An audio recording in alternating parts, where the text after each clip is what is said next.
This is going to be a video tutorial on how to turn on or off hardware acceleration in the Zen Web Browser. I will be using a desktop PC for this. Let me jump over to my browser here. I have the Zen Web Browser opened up now. To enable or disable hardware acceleration, the first thing you want to do is open up Settings. I'm going to go down to the lower left hand corner, down to the little gear wheel. I'm going to click on that gear wheel. That will open up the settings page. The pane off to the left hand side, I am on the General tab. Then on the center pane, you want to scroll down quite a ways.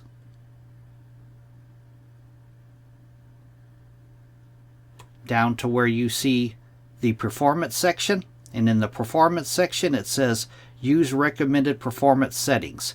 If you uncheck this box, right down below it another line will appear, use hardware acceleration when available. If this box is checked, that means hardware acceleration is enabled. If it is unchecked, that means hardware acceleration is disabled. That is how to enable or disable hardware acceleration in the Zen Web Browser. Thanks for watching.